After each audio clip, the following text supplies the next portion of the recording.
On revient sur notre activité nombre dérivé.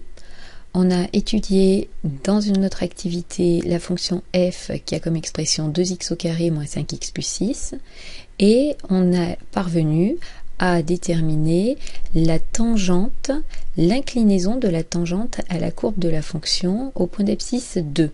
C'était le travail de la séance précédente. Question bonus, cette fois-ci, on se demande quel est le coefficient directeur de la tangente à la courbe de la fonction au point d'abscisse moins 3. Cette fois-ci, au lieu de chercher comment est inclinée la droite qui colle à la courbe au point d'abscisse 2, on voudrait connaître l'inclinaison de la droite qui colle au point d'abscisse moins 3. Alors, la courbe de la fonction f, pour cet exercice, f c'est la fonction qui a comme expression 2x au carré moins 5x plus 6, la voilà. Nous, ce qui nous intéresse cette fois-ci, c'est la tangente au point d'abscisse moins 3. Alors on se met à moins 3 sur l'axe des abscisses et on va chercher le point de la courbe qui a comme abscisse moins 3. Donc c'est la tangente, la droite qui colle, par ici. Voilà le point d'abscisse moins 3. Et cette tangente, donc je peux demander à l'ordinateur de me la tracer. La voilà en orange. On a ici son équation, parce que l'ordinateur l'a affiché, et on voudrait seul, par un calcul, retrouver comment cette tangente est inclinée. Son coefficient directeur apparaît ici, c'est moins 17. Quand on fait un pas de côté sur l'axe des abscisses, pour retrouver la droite, il faut descendre de 17. Donc on voudrait, par le calcul, retrouver cette valeur. Alors, pour trouver un coefficient directeur de tangente, on commence toujours par le même calcul, celui d'un quotient. Il va falloir exprimer le quotient de, donc on prend le nom de la fonction, f, l'endroit qui nous intéresse sur la courbe, l'abscisse moins 3, plus h, moins f de moins 3, le tout divisé par h. Dans la première partie de l'activité, ce qui nous intéressait, c'était la tangente au point d'abscisse 2. On a cherché f de 2 plus h moins f de 2 sur h. Ici, c'est au point d'abscisse moins 3, donc f de moins 3 plus h moins f de moins 3 sur h. Égal. Et puis maintenant, il faut se servir de l'expression de la fonction pour arriver à dire ce que ces deux expressions, f de moins 3 plus h et f de moins 3, ce que ça fait. Alors pour nous, dans cet exercice, la formule de la fonction, hop, je la fais apparaître ici, c'est 2x au carré moins 5x plus 6. La fonction, quand on lui demande de transformer quelque chose, elle le transforme en 2 fois le quelque chose au carré, moins 5 fois le quelque chose plus 6. Donc nous, si on cherche l'image de moins 3 plus h, ça fera donc 2 fois moins 3 plus h au carré, moins 5 fois moins 3 plus h, plus 6.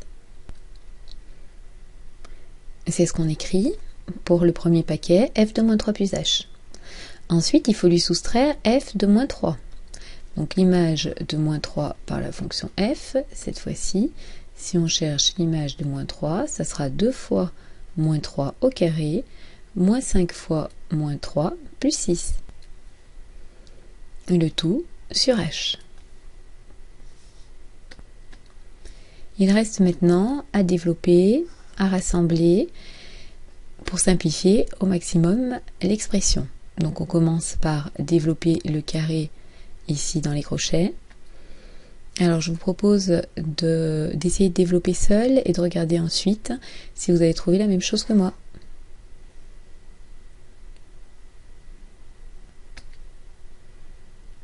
Pour l'expression en rouge, moins 3 plus h au carré, d'abord le moins 3 au carré, moins 3 fois moins 3, 9, 2 fois le premier terme fois le deuxième, ça fait moins 6h, plus celui-ci au carré, h au carré.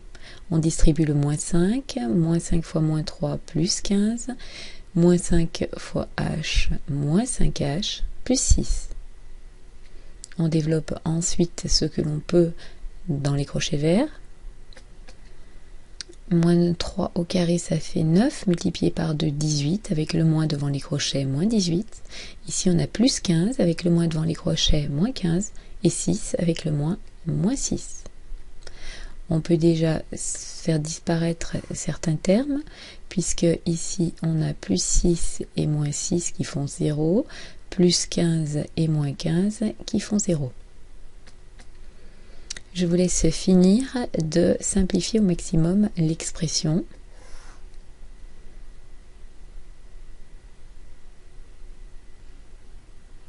Donc lorsqu'on simplifie au maximum, on obtient 2h au carré moins 17h. Pour finir de simplifier, on va factoriser le numérateur par h. Comme ça, on pourra simplifier par h le numérateur et le dénominateur. Il est facteur de 2h moins 17. Pour h différent de 0, on peut simplifier. Et on obtient donc une expression beaucoup plus simple que celle qu'on avait au départ, 2h moins 17. Ça, c'est le coefficient directeur de la droite AM dans l'activité, c'est-à-dire c'est le coefficient directeur, l'inclinaison des skis d'un skieur qui descendrait sur la courbe de la fonction. Nous, ce qui nous intéresse, je vous rappelle, c'est comment vont être inclinés les skis de notre skieur lorsqu'il arrive à l'endroit que l'on veut. Pour nous, c'est l'abscisse moins 3. Et pour ça, pour avoir l'endroit que l'on veut, je vous rappelle que dans l'activité, on avait dit qu'il faut que h se rapproche de 0. Donc pour conclure notre travail, il faut ensuite regarder ce que devient cette expression lorsque h se rapproche de 0. Donc on va écrire qu'on s'intéresse à la limite de 2h moins 17. Cette expression, on veut savoir ce qu'elle devient quand h tend vers 0, quand h se rapproche de 0. Donc concrètement, dans l'expression, on va remplacer h par 0. Dans le calcul ici, on remplace h par 0 et on regarde ce qu'il nous reste.